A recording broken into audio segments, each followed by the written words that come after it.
now successfully in orbit of planet Earth, and welcome aboard the Starship Pioneer for your intergalactic cruise to the cosmos, where we will be stopping off at various points in our solar system and finally to some far reaches of the galaxies.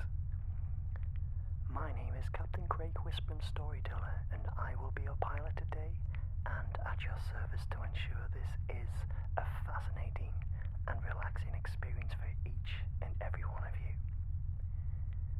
You will notice that the Pioneer is fitted with state-of-the-art technology for your comfort and relaxation, and you are all viewing this experience from your own private, clear-windowed booth to ensure you have the best seats in the house. You will notice that you have the option to view the trip floating weightless, or to place the gravity shoes on to ensure you have your feet firmly on the ground if you wish. The food you have already selected from our touchscreen menu will be served shortly from our fantastic intergalactic cabin crew.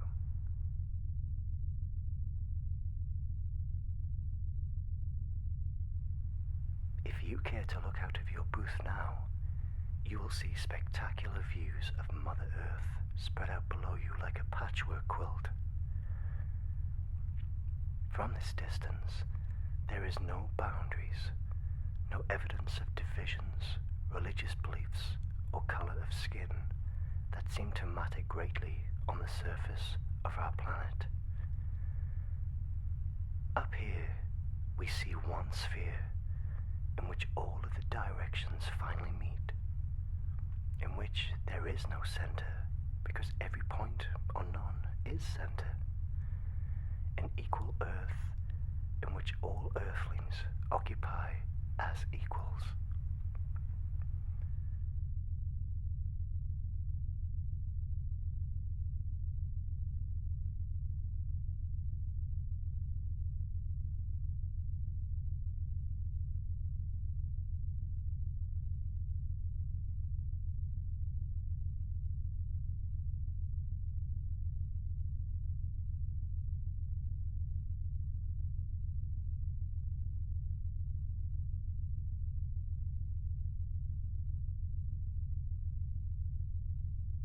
It's hard to believe that this little marble holds so many problems, so many frustrations, raging nationalistic interests, famines, wars, pestilence that don't show from this distance. So you're probably getting a concept that maybe this really is one world. And what stops us from being living together as true brothers and sisters?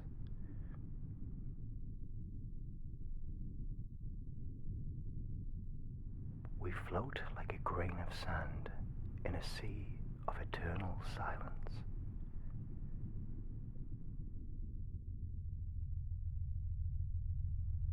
If you press the button on your chess piece, you will be now secured for our jump to speed drive for an express trip to our moon.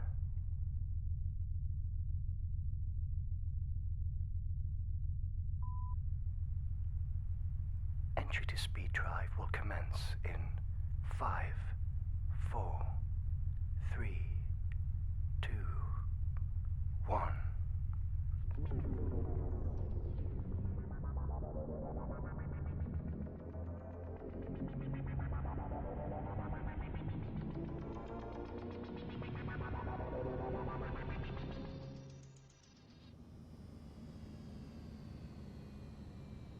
Welcome to Earth's moon, also known as Luna. Located at 384,400 kilometers from planet Earth, Luna is the Earth's only natural satellite and was formed 4.6 billion years ago, around some 50 million years after the formation of the solar system. The moon has much weaker gravity than the Earth due to its smaller mass, so you would weigh about 1/6 of your weight on Earth. The moon has only been walked on by 12 people, all American males. The first man to step foot on the moon in 1969 was Neil Armstrong in the Apollo 11 mission. while the last man to walk on the moon in 1972 was Gene Cernan of the Apollo 17 mission. Since then, the moon has only been visited by unmanned vehicles. NASA plans to return astronauts to the moon to set up a permanent space station. Mankind may once again walk on the moon in 2019 if all goes according to plan. Ladies and gentlemen, if you again prepare for the return to speed drive,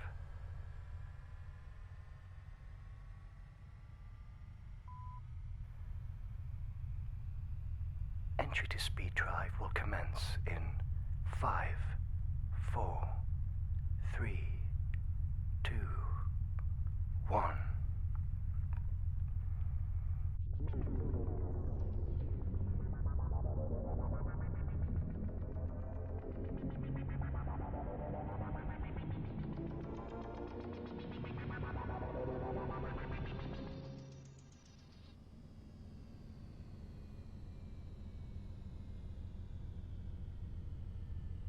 And a warm welcome to the planet Mars.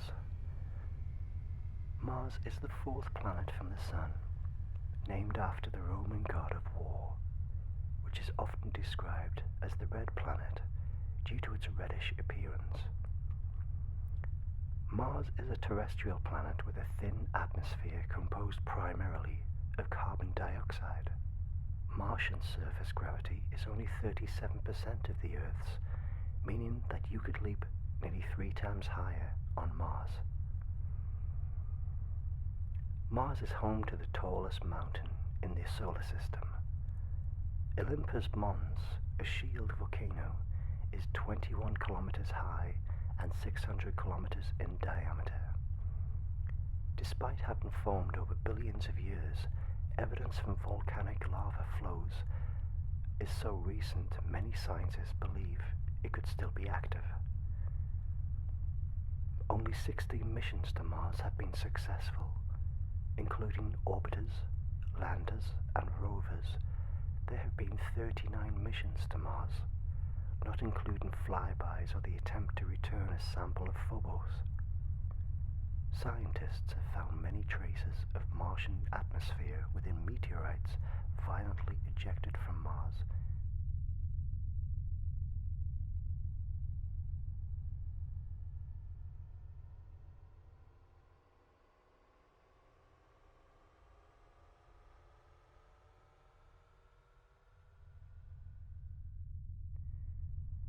Prepare for speed drive in 5, 4, 3, 2, 1.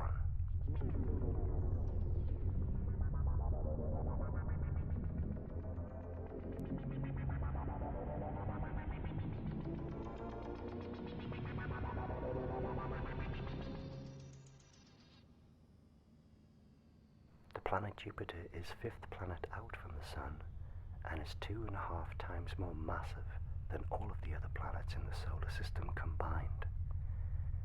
It is made primarily of gases and is therefore known as a gas giant. Jupiter is the 4th brightest object in the solar system. Only the Sun, Moon, and Venus are brighter. Jupiter is named after the king of Roman gods.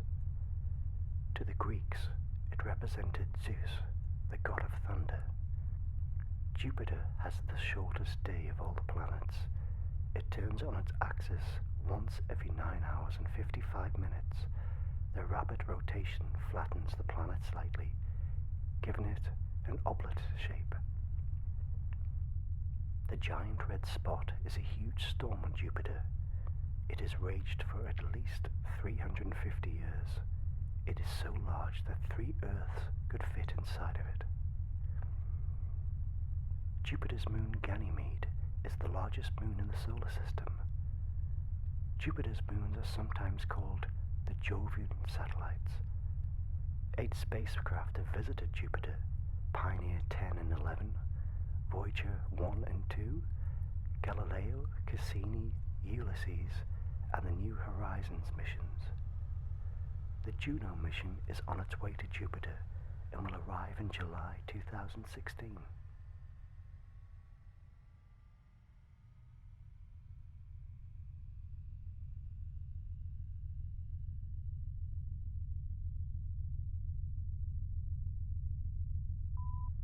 Preparing for speed drive in 5, 4, 3, 2, and 1.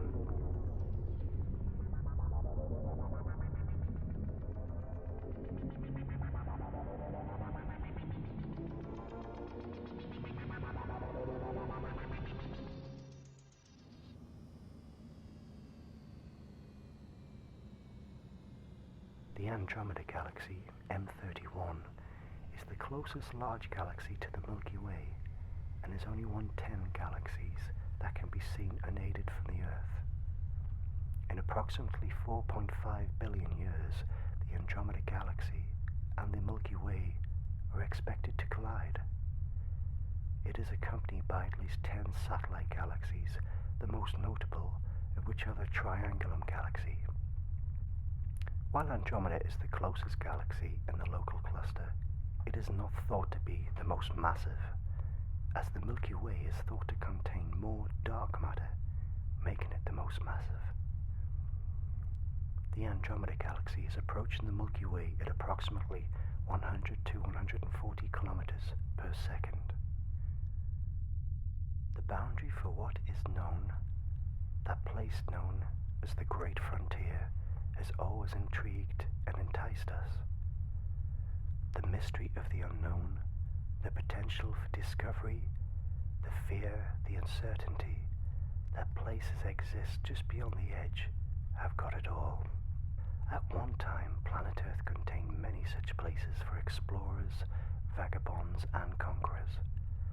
But unfortunately, we've run out of spaces to label, here be dragons, here at home.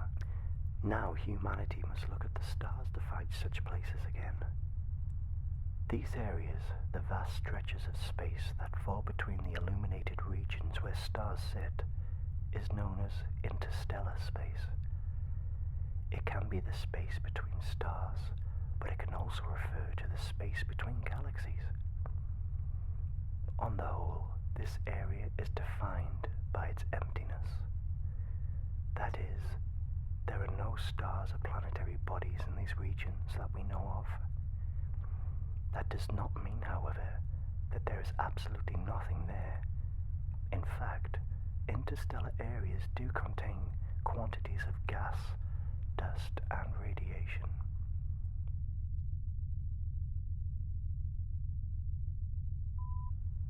Black holes are the cold remnants of former stars, so dense that no matter, nor even light, is able to escape their powerful gravitational pull. As we get pulled towards the black hole, we enter it.